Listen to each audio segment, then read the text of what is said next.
Hello, my name is Mike Matthews. Welcome to Mike's Daily Podcast. And yes, I'm starting off the show without the typical interesting little sound pieces because I wanted to tell you a bit of very sad news and why I have been gone for 2 weeks. And after I had done the podcast 2 weeks ago, I was enjoying my evening, and around 11 o'clock at night, I got a call from a hospital in Florida. And they had told me that my mom was not doing well. And not to get too descriptive of everything, but my mom ended up leaving this earth on Valentine's Day that Monday morning. And it was a very, very rough weekend for me. And then ended up moving her stuff via UPS to California because she was living in Florida in a house that she had been in for almost 20 years and had a lot of paintings, a lot of art pieces, and lots of pictures. And I went through all that and all her paperwork, as a human life has accumulated so many documents and pages of things and all the stuff you have to deal with someone's house and property and all of that. So it's been a very busy and rough 2 weeks. So to bring you a podcast was simply impossible. Today, I'm doing it. And I'm going to try and do it in the best of spirits because this morning I found out some other bad news. And that is my mom's older sister, her only living sister, who was doing not so well, actually, during the same exact time that my mom was, even though she was in Germany, my mom's sister, and my mom being in Florida. At the same time, her sister was also having issues of a different kind, but still, she ended up leaving this earth yesterday. So it's not been a good month for me. It's not been a good month for the world with the crazy Putin. And it's not been the best February that I've ever and it's sad because my lovely lady friend's birthday is in the month of February. And, you know, there are other good things about February generally, but this year, not so much in 2022. And we had the 22222 day, and it was 222 much because that was the day, well, I remember I was flying back from Florida. And I remember there was so much more I needed to do, and I still have to do. So I will probably not be very daily with Mike's Daily Podcast, just to let you know. With that little prologue, let's begin.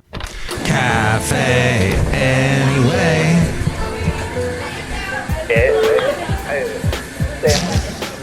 Mike's Daily Podcast. And that is my cousin Anki, who is in Germany, who I spoke to her a little while ago. She is the Mike's Daily Podcast granddaughter of the sister that I was talking about. I hope that there is going to be a silver lining in all of this, that things will get better for all of us. At this point, not so much. Hope March is a much better month. But yes, hope you're doing well. Mike's Daily Podcast. And you know, I would love to hear from you and hear what you have to think about all this stuff. Mike's at 336 Daily Daily Podcast. 3 + 3 = 6. Yeah. M as in Mike Matthews and daily as in it's not going to be daily for quite a while, but yes, we'll try. We'll try as best we can. So, other interesting news. What other news can there be? How about this? How about YouTube trying to ban Mike Matthews? Yes, it had to do with a podcast I did a couple months back that had to do with ballot harvesting. And I called the podcast Harvesting. And they said, we don't like it because they didn't, so my whole, I don't know if you listened to the podcast, but it was talking about ballot harvesting and how I had no idea what ballot harvesting was. I was hearing that term all the time. And so I found an article, not from a right-wing or left-wing website, just a regular journalistic website explaining what ballot harvesting was, what the theories were. YouTube then says that we have reviewed your content, and unfortunately we think it violates our misinformation policy, and we have removed the content. And here's today's podcast picture. It only got removed from YouTube. Now, I don't have a tremendous amount of YouTube followers because this isn't a video podcast. I do a little videoette at the beginning of the podcast. If you're going to the YouTube channel, you'll see a quick little videoette. That's also on my website as well. I put a link. But I don't really care too much about YouTube. I'm on all these other platforms, and that's what's fine. And nobody said anything on any of the other platforms. And I know, Basil. I know this is a long, lengthy explanation, and you hate it. The late, great Basil the Boxer, everybody. Yes, one more thing. Very good. So, I got this not deplatformed, but that show got taken off. I just want to let you know what they tell you at YouTube. They say, we know that this might be disappointing, but it's important to us that YouTube is a safe place for all. If content breaks our rules, we remove it. And you know what? Yours truly, Mike Matthews, believes 100% in that. It is a company. It is not a utility. It is a company. It is unless if they tried to do this whole venture and it bombed and nobody used it and they didn't make any money, you know what? They would unplug it and somebody else would be using youtube.com. But YouTube is making money on it and they're doing quite well. Google is. So they continue it. And I understand that. And if people, and they're allowing other people to use it, and of course then YouTube uses them and pulls all their data and puts advertising on the stuff they do. And yeah, it's a mutual beneficial thing that's called business. But they do have rules. And I understand if you break a rule, and yes, it is up to their opinion, but at the same time, it is their business. So to all the conservative talk show hosts that get upset that, I got deplatformed from YouTube. Well, that's YouTube. And then you're welcome to go to all the other ones. What is there? Parler.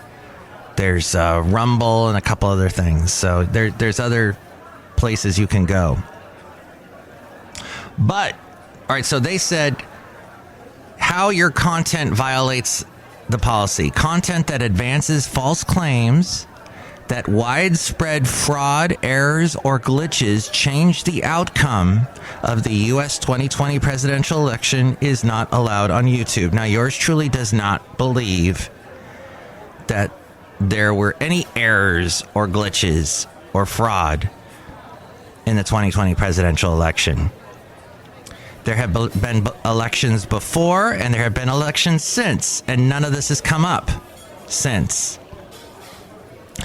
But I believe it is because the person, and I'm not saying I like the guy or dislike the guy, but I will tell you this, it is pretty obvious the guy has an ego problem, and he's upset that he lost. And he can't, and he told us this.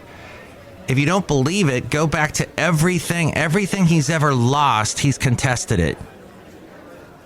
He can't put up with the fact that even Arnold Schwarzenegger took over The Apprentice. He got mad about that and was like, he doesn't have it. Trash talked him. He cannot, he's a sore loser. End of discussion.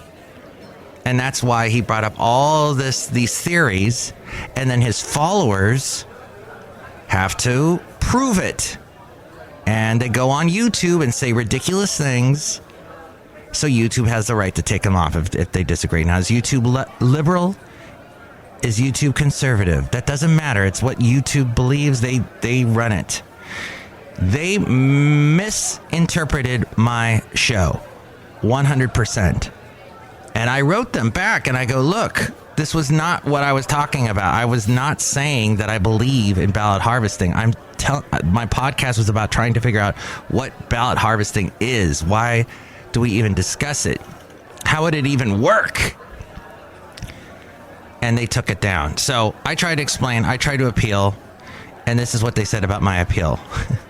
We reviewed your content carefully and have confirmed that it violates our misinformation policy. As we go outside a cafe anyway, we're bringing you Mike's Daily Podcast somewhere in Podcastro Valley, the last place on earth.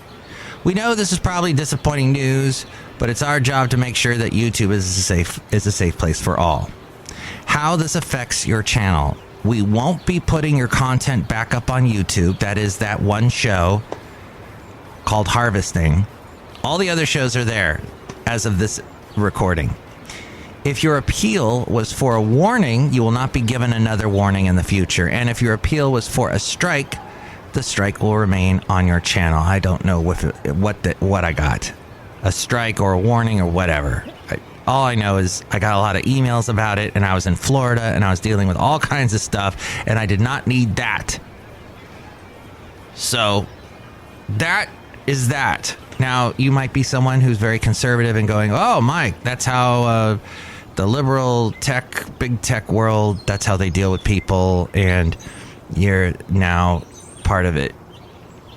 And you might be saying, Mike, I kind of see where they come from, and they just made a mistake. Either way, they made a mistake. Okay. Oh, what a world. What a world. I'm going to now tell you something about aspirin. And I'll have other stories to tell. Oh, what was the podcast picture today? We'll do a podcast picture. Yes, now I finally get to that. The podcast picture was from the trip. So you'll see that at MikesDailyPodcast.com. Awkward encounter. Priyanka Chopra Jonas responds to Rosie O'Donnell. Take the time to Google my name. Wow. Has finally weighed in on comedian Rosie. Let's see. The actress-producer who's married to Nick Jonas responded recently after O'Donnell shared a story about meeting the couple and mistakenly saying that Chopra was the daughter of Deepak Chopra, the author and medicine advocate. I've never taken myself so seriously to think everyone would know who I am or my work for that matter, said Chopra Jonas. Priyanka. But if you wanted to make a public apology for a very awkward private encounter, I think probably best to take the time to Google my name before doing it or even try to reach out directly. Oh, and O'Donnell posted that on TikTok that she had embarrassed her son, his girlfriend, and friend Fran Drescher during an outing in Malibu where they met Chopra Jonas and her husband. Why are you even on TikTok is what I want to ask Rosie O'Donnell. But so that people know who I am. That's why, Mike. Was that? She has that interesting accent that I had to one time. Who was the person who used to imitate her on Saturday Night Live? I don't think anyone did. I think just Rosie O'Donnell would show up on Saturday Night Live and do her impression of herself. Either way, that's what happened in the world today. Other than all the other stuff that you know about that's depressing. So, in both situations that I talked about earlier today, where I lost very important family members in my life, it basically had to do with the heart. And the American Heart Association says that heart disease consists of actually numerous problems, many of which are related to atherosclerosis. Isn't it atherosclerosis or plaque buildup in the walls of arteries? This causes arteries to narrow, impeding the blood flow. Now, I have not gotten the medical records back yet from the hospital where my mom was at, and I did not get an exactly clear description of what happened to my mom's sister, but I can bet it had something to do with this. It causes the arteries to narrow, impeding the flow of blood. If a blood clot occurs, it can block blood flow and starve the heart or brain of needed oxygen. If the blockage occurs in a heart vessel, it can cause a heart attack. If there is a blockage of a blood vessel that feeds the brain, or if a blood vessel within the brain bursts, that's when a stroke can happen. Aspirin thins the blood, which helps to prevent blood clots from forming. Aspirin use also puts some individuals at risk for gastrointestinal bleeding and other complications. Because of these potential risks, the long-standing use of low-dose aspirin as a heart disease preventative is now under scrutiny by some healthcare organizations. In a draft recommendation that was written late last year, it's currently under review by the U.S. Preventative Services Task Force. It cautions against initiating low-dose aspirin use for the primary prevention of cardiovascular disease in adults age 60 years or older, because the risk of bleeding cancels out the benefits of preventative heart disease. It also states the decision to initiate low-dose aspirin use for the primary prevention of cardiovascular disease in adults ages 40 to 59 years who have a 10% or greater 10-year cardiovascular disease risk should be an individual one. Evidence indicates that the net benefit of aspirin use in this group is small. Persons who are not at increased risk for bleeding and are willing to take low-dose aspirin daily are more likely to benefit. And aspirin use to prevent heart disease is not for everyone and requires careful weighing risks and benefits before use. Consult your healthcare provider about your individual circumstances. This from Linda R. Bernstein, who is a pharmacist, writer, and the host of Dr. Linda TV. And the American Heart Association says you should talk to a clinician before using low-dose aspirin to prevent heart disease if you have an aspirin allergy or intolerance or at risk of gastrointestinal bleeding or hemorrhagic stroke. Drink alcohol regularly. If you drink alcohol regularly or are undergoing any simple medical or dental procedures or are over the age of 70, you should just basically everything that's out there, you should talk to somebody first who's an expert. So this from the Costco connection. I gave them a plug. Now I'm going to give them a slug. I couldn't find you anywhere in Florida. Do you even exist in Florida? Don't know. All right, that's pretty much the show today. Outside a cafe anyway, the last place on earth. Hey, I'd sure love to hear from you. You know, I think I had about, while I was gone, maybe 14 plays of my podcast. So, to the average podcaster, those kind of stats basically say, end this now, Mike. But I continue on. Look who's here. Hi, Mike. It's Benita the Rodeo Queen. How y'all doing? It's a disgruntled fiddle player, Mike. I'm really sorry for your loss. Thank you, disgruntled fiddle player. Oh, you didn't do the thing. What? Oh, tell you what. What? What? What? What? No, I've been hearing a lot of that sorry for your loss stuff lately, and it's very nice. You know, it may just be words, and, you know, a lot of people say anything you need, they may just be words. You know, if anything you need help, whatever. But that's still very kind, and it helps. It helps relieve some of the burden that you feel on you. Look who else is here. Oh, by the way, I have one little thing to say that I witnessed myself. And that is the day that all of this was going down and that I was really coming to grips with the fact that I was going to lose my mom. I had a huge panic attack. And it was at home, so nobody saw it.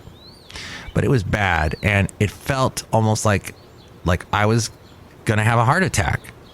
And I could really understand why, like Debbie Reynolds.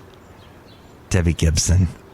Hi, I'm a child of the 80s. I just mentioned Debbie Gibson. Debbie Reynolds. Remember she passed after her daughter, Carrie Fisher, died? Like the next day? It is traumatic when you lose someone, but you got to, you know what? You need to survive.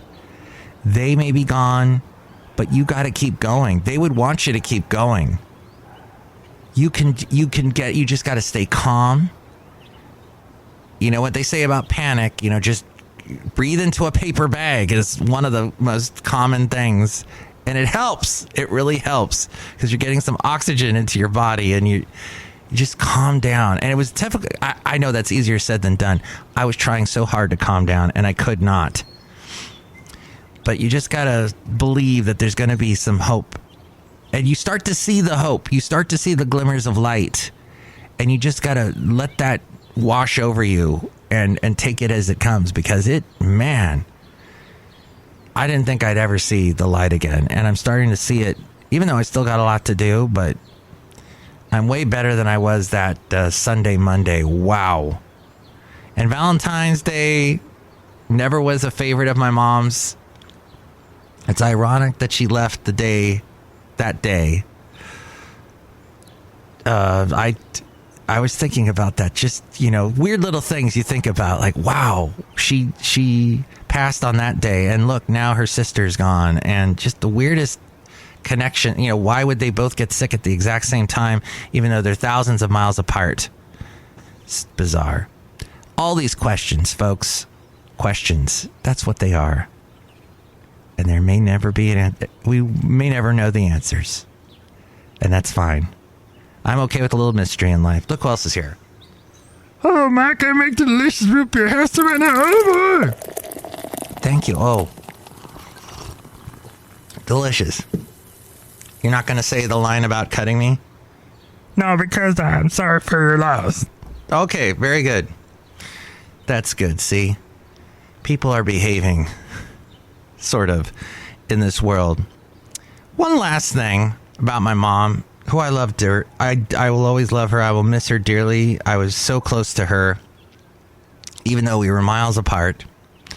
Even though there were some, things going on with her that she didn't share with me that I kind of found out later going through her stuff and just all that. But she never listened to this podcast, but she was proud of me for doing something that I love to do. And she was always very supportive of, hey, Mom, I'm going to get into radio. What? Okay. Go for it. And I remember I took her to the radio station one day when I first got into radio, the Y97 in Santa Barbara. We had just had dinner in Summerlin, California, at the Big Yellow House, if you've ever been there. Beautiful, huge, old house. I don't know if it's still there. Oh, and it's haunted. And my mom loved ghost stories. Oh, she loved ghost stories. I hope she can participate in some ghost stories. But she and I showed her the radio station, and she was like, oh, okay. It was not her thing at all. Not her bag. But one other thing I learned, and that is my mom truly was an artist.